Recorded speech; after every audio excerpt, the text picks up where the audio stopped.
어느 도시의 경기에서 늘 우승하는 육상 선수의 동상이 세워졌습니다. 그 선수로 말하면은요, 국내의 경기뿐만 아니라 국제적으로도 이름을 날리면서 공을 세웠기 때문에 나라에서 동상을 세워준 거예요. 저는 프로야구를 좋아한다고 원래는 지난 금요일 날 우리 아들하고 사직구장을 가려고 했는데 그날 신방도 있고 도저히 막 여러 가지 한 주간 동안 삶이 피곤하고 이거는 힘들어서 도저히 다음에 가자 그랬는데, 이제 부산에 야구를 좋아하시는 분들은 사직구장을 가보셨지만 그날도 이제 어제도 2만 2천 명인가 관중이 왔어요. 2만 명이 되는 사람들 속에서 한번 그 함성이 있으면 여러분 거기서 오는 스트레스 해소도 있고 스트레스 받는 것도 있지만 해소하고 이런 것들도 있고 군중 심리 속에서 내가 막 억압된 것들을 이렇게 표출할 수 있는 그런 좋은 것들도 되거든요. 보면은요, 우리가 몇십 명만 모여도 그런 현상들이 있는데, 그런데 그 롯데 자이언트라는 부산을 연구하고 있는 팀에 최동원이라는 유명한 야구 선수가 있었습니다. 그분은 이미 고인이 되셨어요. 50대 중반에 암이 와가지고 고인이 되셨는데 그분의 동상이 유일하게 세워져 있어요. 그런데 그 어머니가 지금도 생존해 계시는데 수많은 팬들이 지금도 그 선수를 기억을 하고, 제가 기억하고도 우리나라를 대표하는 그런 투수였거든요. 그렇게 유명한 그런 사람이었다라는 거예요. 그래서 이제 롯데 자이언트라는 그 구단에서 30년이 넘은 구단이 유일하게 선수의 동상을 세워준 것은 그 사람 한 사람인 거예요. 그리고 영구 결번이라는 거, 그 사람 11번이라는 번호는 앞으로 아무도 평생 그 팀에서는 달 수가 없는 거예요. 이건 어마어마한 어떤 한편에서는 명예지요, 대단한. 이제 그만큼 그가 이제 운동을 탁월하게 하고 팀에 이바지한 공이 크기 때문에 이제 그 공적을 그 동상에다 이제 기리는 것이죠. 뭐 그것이 신앙적이냐 비신앙적이냐 이런 얘기들은 둘째로 치더라도요, 이 육상 선수가 그런 거예요. 그런데 어느 날 그 나라에 그와 맞먹는 그런 훌륭한 선수가 있었던 거예요. 여러분, 영남에는 부산에는 최동원이라는 투수가 있었는데 호남에는 지금도 생존하고 있는 감독을 한 유명한 선동열이라는 광주에서 태어난 그런 유명한 투수가 있었거든요. 그 투수가 서로가 양대 산맥을 이루었을 때가 있어요. 이와 같은 유사한 일이 여기 벌어진 거예요. 이 유명한 그 동상을 세워진 이 육상 선수와 마찬가지로 라이벌인 훌륭한 선수가 있었는데, 그는 어떻게 보면 세상 말로 표현하면 운이 없었던 탓인지 경기에서 좋은 성적을 항상 거두지를 못하고, 어떻게 보면 1등은 항상 그 동상을 세워준 사람 그 선수에게 빼앗기고 항상 2등 이하로 처지는 거예요. 여러분, 항상 사람이 이렇게 뭔가 옆으로 이렇게 밀려났다는 생각을 할 때 굉장히 시리에 빠지잖아요. 이 선수도 굉장히 시리에 빠져 있다가 경쟁 선수의 동상을 어느 날 보게 돼요. 1등만 하는 이 선수의 동상을 가서 보게 되는 거예요. 그러면서 거기서 이제 그의 마음에 좋은 마음이 온 것이 아니라 질투의 마음이 그의 마음을 싹 사로잡기 시작해요. 그러면서 그가 스스로 이런 얘기를 해요. 맞았어. 바로 저 친구 때문에, 동상을 가리키면서 저 친구 때문에 내게 승리가 돌아오지 못한 거야. 저 친구만 없애버리면, 저 친구가만 없애버리면 자기가 1등 할 거라는 그런 마음이 자기 속에 찾아온 거예요. 이런 마음을 품고 있던 어느 날, 그날 밤부터, 그런 마음을 품은 그날 밤부터 매일 동상을 찾아가지고 이 사람이 한 일은 뭐냐면 조금씩 그 동상에다가 구멍을 내기 시작했어요. 조금씩. 그러면서 계속 자기에게 말합니다. 이 동상이 쓰러지는 날 내 놈도 끝장이다. 시기에서 나온 고백이니까, 말이니까 저주 섞인 말이 나오기 시작하는 거예요. 이젠 내가 승리자가 되는 거라고 자기를 높이기 시작해요. 여러분, 시기하고 질투하는 사람들이 결국은 뭐냐면 자기가 높아지려고 하는 거거든요. 상대방을 높이려고 하는 것이 아니라 상대방이 높아진 것도 기분 나쁘지만 내가 너보다 더 높아지려고 하는 그런 마음에서 시기와 질투를 하는 거라 이 말이에요. 이런 얘기를 하는 거예요. 이 동상이 쓰러지는 날 난 내 놈도 끝장이다. 이젠 내가 승리자가 되는 거라고 이렇게 이야기를 했어요. 끓어오르는 그 질투심을 동상에다 대고 분풀이하던 그가 마침내 동상을 쓰러뜨리고 말았습니다. 조금씩 구멍을 내서 마지막 동상이 쓰러지는 날이었습니다. 쓰러지는 순간이었습니다. 그런데 놀라운 일이 벌어졌습니다. 아 하는 환호성을 지르는 순간 동상의 조각들이 그의 몸을 덮쳐버리고 그는 그대로 눈을 감고 말았다라는 거예요. 죽은 것이죠.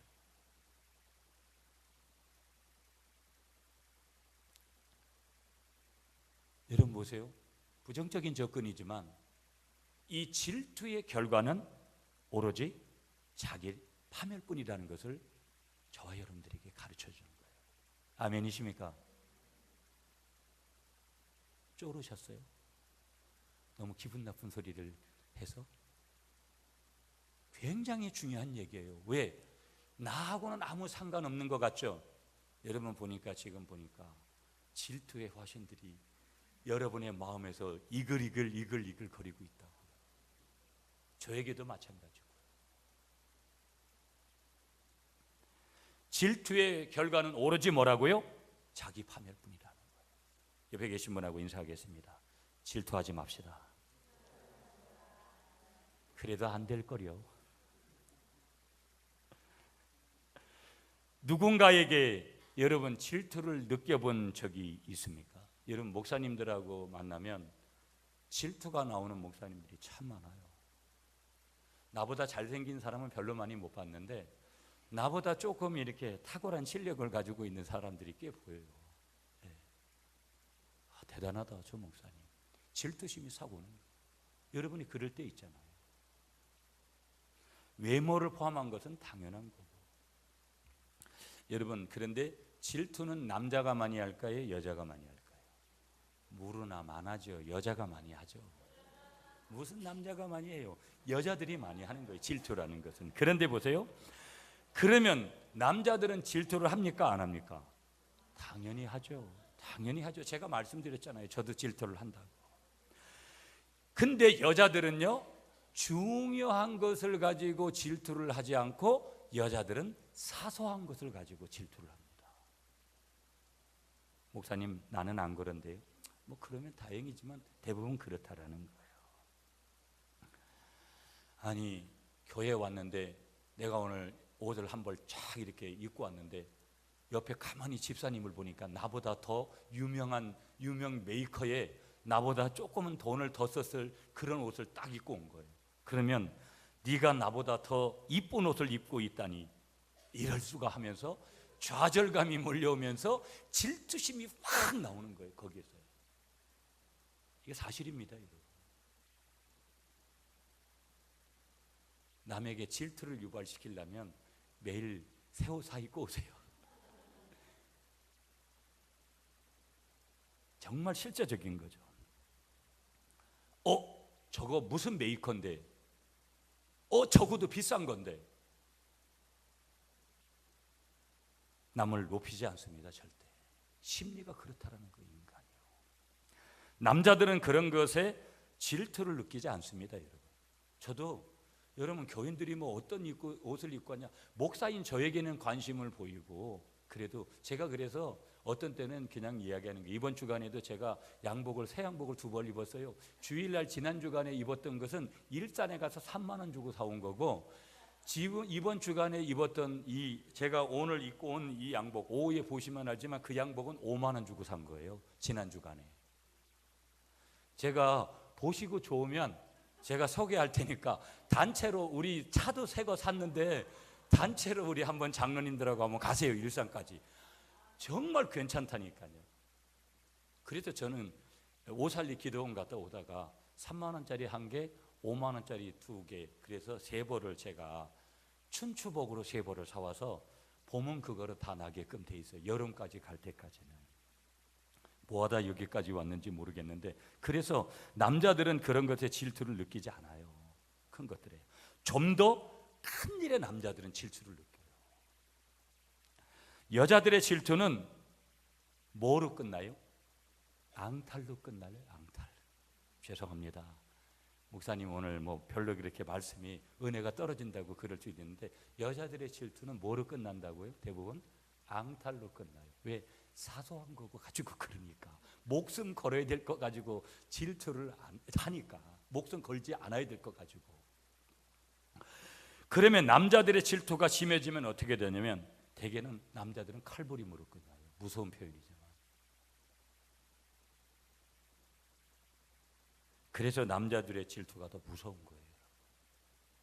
여자들은 앙탈로 끝나니까 별로 그렇게, 죄송합니다, 오늘 목사님이 지금 남자 여자를 이렇게 편가르게 한다고, 편애하고 이렇게 한다고 표현할지 몰라도 절대 그런 거 없습니다. 그 사실이니까. 하나님이 그렇게 만드셨으니까.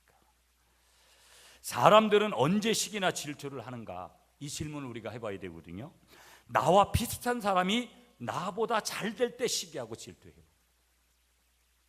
그러니까 우리 권사님들이 다른 권사님들을, 집사님들이 다른 집사님들을 많이 시기해요. 왜 그러냐면 같은 직분, 장로님들은 장로님들이, 목사들은요, 아까 말씀드리잖아요. 목사들을 보면, 저는 우리 교인들을 보고 시기하고 질투하고, 여러분이 아무리 좋은 옷을 입고 좋은 차를 타도 저는 잘했다 그러지, 절대 그런 거 가지고 절대. 그런데 다른 목사님이 뭐를 그렇게 하면 되게 약간 시기하는 마음이 나요. 제가 여러분 죄송하지만 좀 좋은 차를 타잖아요. 그런데 교회에서는 제가 그런 차를 사줄 수가 없는데, 여하튼 그렇게 돼서 죄송하기도 하지만, 그러면 약간은 목사님들도 그런 마음, 또 상대방을 제가 이렇게 볼 때 또 그런 마음이 올 때가 와요. 다른 것으로 인해 가지고. 그런데 여자들은 항상 보면 남녀가 다 비슷하지만 나와 비슷한 사람이 나보다 잘 될 때 인간은 시기하고 질투를 하더라는 거예요. 나하고 비슷하거나 못하다고 생각한 사람이 어느 날 갑자기, 좀 전에 말씀드렸지만 무슨 외제 승용차를 타고 나타나서, 아니면은 아주 거대한 저택을 마련해 가지고 이사 예배하니까 못 오시라고 그렇게 할 때, 약간은 그 집에 가서 뭐 되게 좋네, 이런 것도 있구나 하고 감탄도 하지만, 감탄하는 순간에 내 속에 좌절감도 오고 내 속에 뭐도 찾아온다? 질투도 찾아오더라는 거예요. 그래서 진심으로 잘 축하를 안 해줘요. 그래서 우리 옛말에 사촌이 땅을 사면 뭐가 아프다고요? 배가 아픈 거예요. 참, 인간 심리 더럽지요, 여러분? 그게 사실이라는 거예요. 근데 여러분, 우리는 절대 고인이 되신 뭐 이병철 삼성가의 뭐 우리 정주영 이런 어르신들을 보고 우리는 절대 질투하지 않습니다. 그분들의 자녀들인 뭐 이건희 회장, 뭐 정몽구 회장 이런 분들을 보고 우리는 절대 질투하지 않습니다. 나하고는 아예 그 사람들은 격이 다른 사람이라고 인정하기 때문에 그런 거예요. 그러나 내가 중소기업을 하는 사람은 같은 업종의 중소기업가가 잘 될 때 속이 편치 않은 거예요. 의사들은요, 성형외과 의사는 다른 성형외과 의사가 성형외과가 잘 될 때 결국은 뭐냐면 체한 느낌이 드는 거예요. 누구든지. 한번 따라하겠습니다. 질투는 굉장히 인간적이다. 그러나 그런 것들은 다 오늘 말씀은 이 고난주간이기 때문에 이런 걸 좀 버리라고 말씀을 전하는 거거든요. 아멘이십니까? 그러니까 이런 것들은 다, 그것은 뭐라는 거예요? 버려야 될 악이라는 거예요.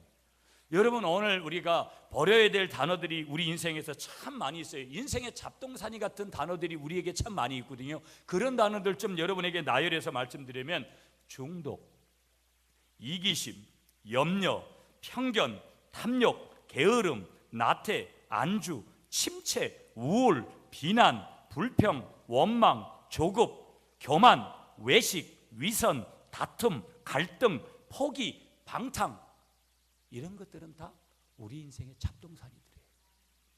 버려야 될 단어들이라는 거예요. 내 속에는 절대 없어야 될, 그 중에 한 단어가 오늘 나누는 질투라는 단어예요. 이 질투도 당연히 내가 싸워야 될 영적인 존재라는 거예요. 왜? 질투는 내면의 무서운 적이기 때문에 그렇다라는 거예요. 아멘이십니까? 다윗에 대한, 오늘 성경에 보면 이 다윗에 대한 질투의 포로가 누가 됐냐면 사울 왕이 되어서 인생을 망쳐버린 이 사울 왕을 통해서 질투의 포로가 될 때 어떻게 되는지, 또 이것을 어떻게 저와 여러분들이 극복해 나아가야 될 것인지, 그래서 신앙의 전진을 이룰 것인지 오늘 그 말씀을 좀 보도록 할게요. 자, 오늘 본문으로 가볼게요. 질투의 포로가 되면 어떻게 되나 먼저 볼게요. 첫 번째, 질투의 포로가 되면 어떻게 되나 7절과 8절, 오늘 본문 사무엘상 18장 7절 8절을 읽겠습니다. 시작.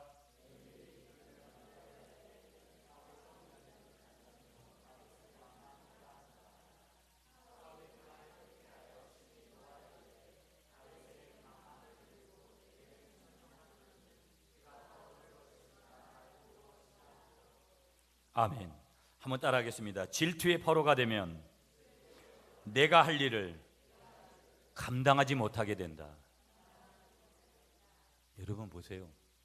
교회 안에서 내가 질투심과 시기심이 많으면 내한테 맡겨진 역할만 잘하면 되잖아요. 그걸 하지를 못하는 거예요. 직장에서도 가정에서도. 이 말은 무슨 얘기냐? 대인관계가 깨져버리는 거예요. 관계가 깨져버리는 거예요. 하나님과의 관계, 사람과의 관계, 그것이 친구가 됐든 지인이 됐든 관계가 깨져버리는 거예요. 그래서 질투는 내면에 무서운 적이 되는 것이죠. 자, 오늘 7절 8절 보게 되어지면요, 골리앗을 죽이고 돌아오는 다윗을 백성들이 열렬히 환영을 했어요. 근데 그 중에 누가 더 열광적이었냐면 여자들이 더 열광적이었어요. 남자 위에 누가 있습니까? 여자가 있는 거예요.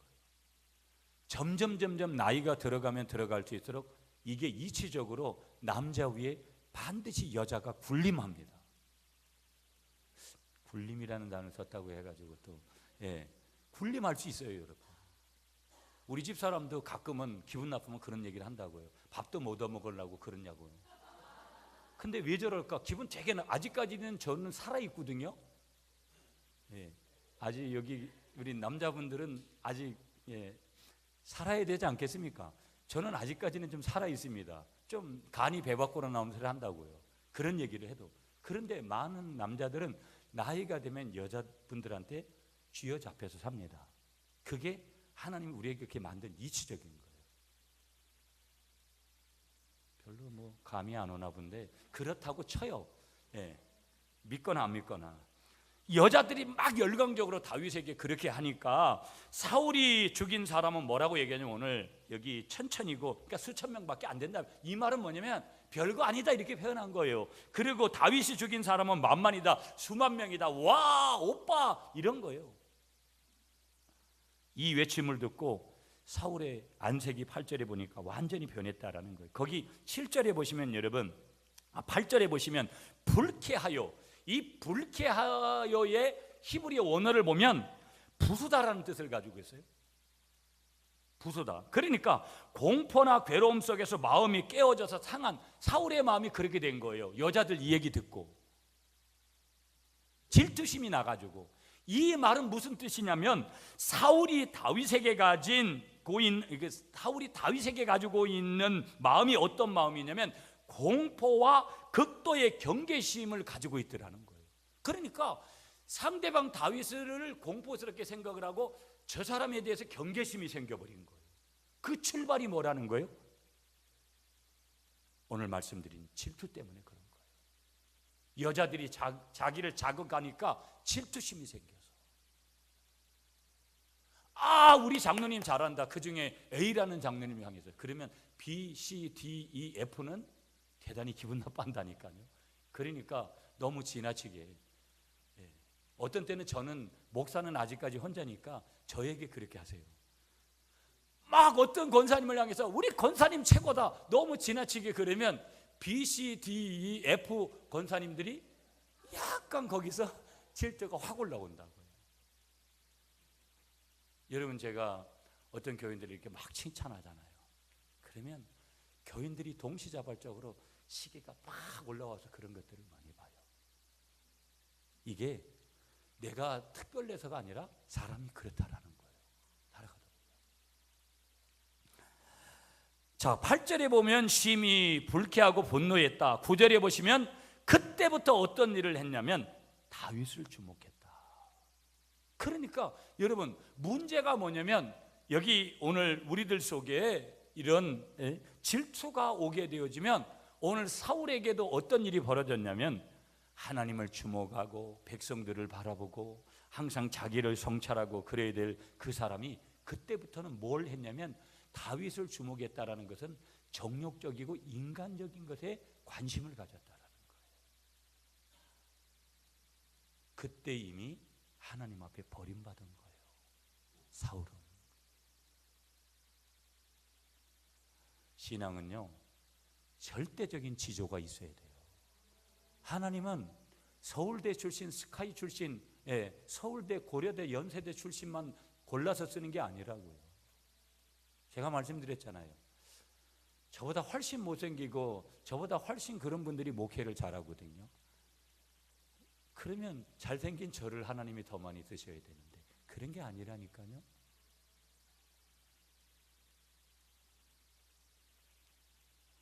중심이 하나님께 속하면 아무리 내 환경이 어지럽고 별 볼 일 없어도 하나님이 그 사람을 쓰시는 거예요. 어불성설이고 어떤 때는 이율배반적이고 또 이치에 맞지 않는 그런 행동을 하시는 교인들이 굉장히 많아요. 하나님은 어떤 속에서도 하나님만 바라보는, 하나님만 주목하는 사람을 쓰시거든요. 사울을 왕을 누가 만들어줬냐면 하나님이 그렇게 만들어졌는데 어느 날부터 완전히 방향이 바뀌니까 그때부터 하나님은 이 사울을 버리시는 거예요. 이미 하나님은 스스로가 하나님의 버림 속으로 그렇게 들어가는 거예요. 한번 따라하겠습니다. 사람이 아니라 하나님을 주목해야 합니다. 왜 주목을 했느냐? 칭찬받으려고 그렇게 했느냐? 아니라는 거예요. 그 순간부터 사울의 인생이 바뀌기 시작을 하는데 사울은 그날부터 죽을 때까지 밤낮으로 주님이 아니라 다윗만 묵상하는 사람으로 변해버렸다라는 거예요.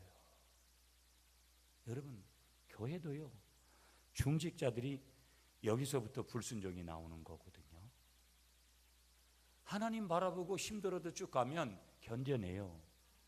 근데 어느 날 목회자에게 그러든 다른 교인들에게 그러든 이런 질투심이 생겨가지고 어느 날 자기 마음이 통제가 안 되기 시작하면 불순종을 하는 거예요. 하나님 앞에 불순종하고 교회 질서 앞에 불순종하고 그러면서 누구를 더 사랑하게 되냐면 자기를 더 사랑해. 자기가 중요하다라는 거예요. 그래서 전혀 자기가 지금 어디에 있는지를 몰라요. 중요한 말씀 드리는 거예요. 그날 그는 질투는 나의 힘이라고 크게 외쳤는 거예요. 누가? 사울 왕이 그렇게 외친 거나 마찬가지라는 거예요. 다윗을 주목하기 시작했다라는 것. 질투의 포로가 되어서 그때부터 그는 왕으로서의 사명을 다 잃어버리고요, 다윗을 죽이는 것을 자신의 최고의 사명으로 알고 그렇게 살다가 결국은 비참하게 그렇게 마지막 죽게 되잖아요. 질투의 마지막은 뭐라는 거예요? 비참한 최후, 비참한 죽음이라는 것이죠. 그날 이후로 이 사울은요 무려 7번이나 다윗을 죽이려고 합니다. 여러분 11절에 가보세요. 11절 말씀 다 같이 시작.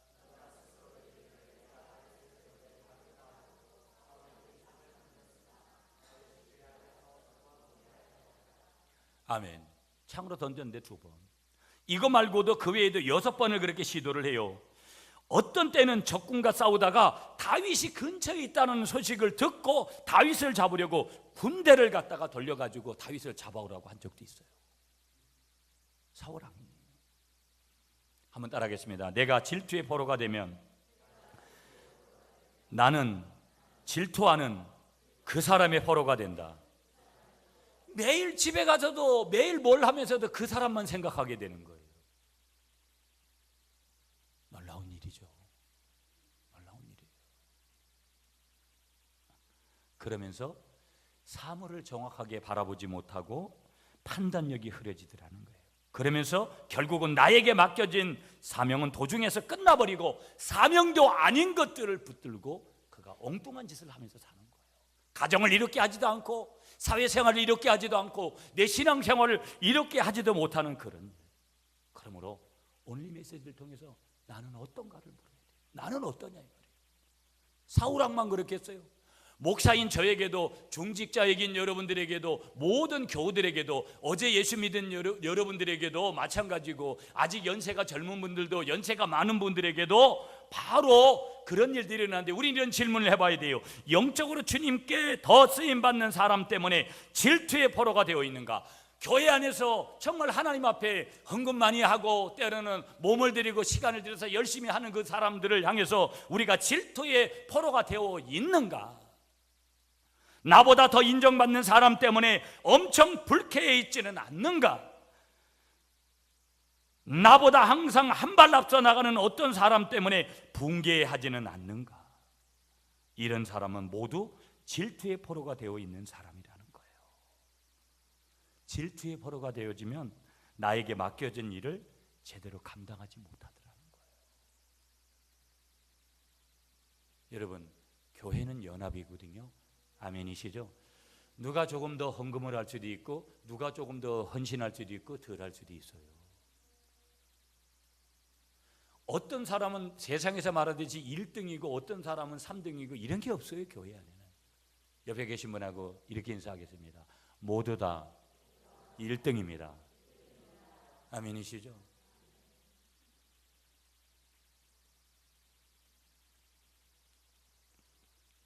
자, 또 한 가지를 보는데 9절을 먼저 읽고 12절을 읽겠습니다. 여러분, 9절 먼저 시작. 12절 시작.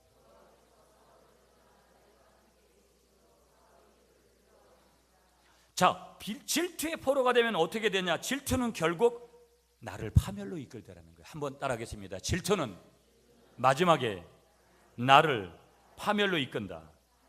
9절은 아까 설명했으니까 여러분 다윗을 주목했다. 하나님 주목해야 되는데 12절에 보시면, 사울을 보시면 여러분, 다윗은 12절에 보면 뭐예요? 다윗은 끊임없이 그 뒤에 보게 되어지면 14절에도 모든 일을 지혜롭게 하니까 하나님이 함께 하시는데, 12절에 사울을 보게 되어지면 사울을 떠나 다윗과 함께 하심으로 사울이 그를 두려워한지라.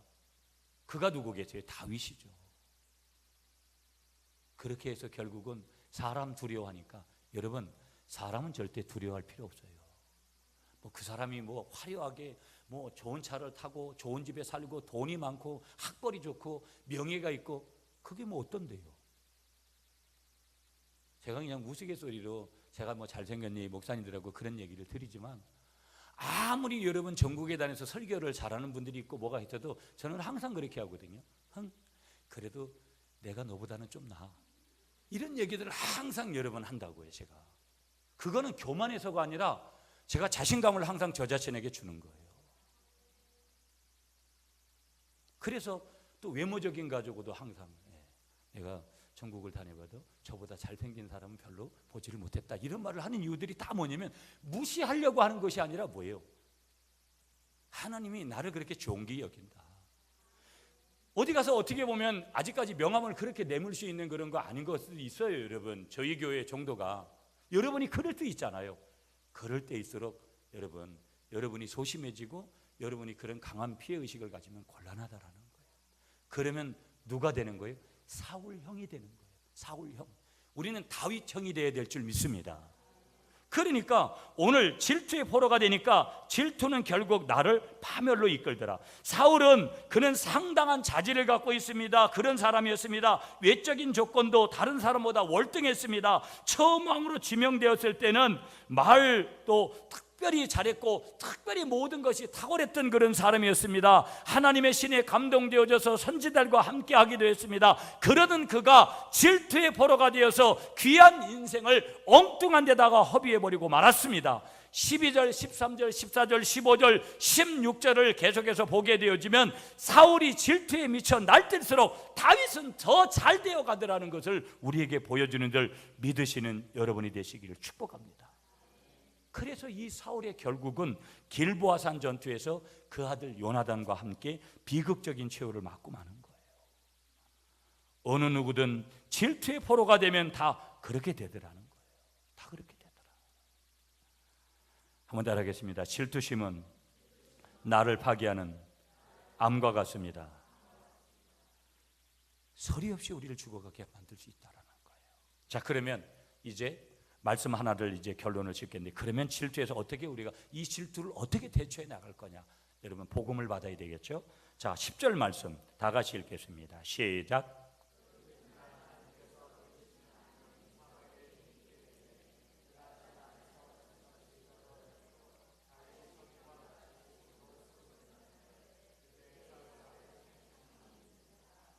아멘. 자, 대처법 첫째 10절에 보니까 한번 따라하겠습니다. 질투의 근원을 바로 알자.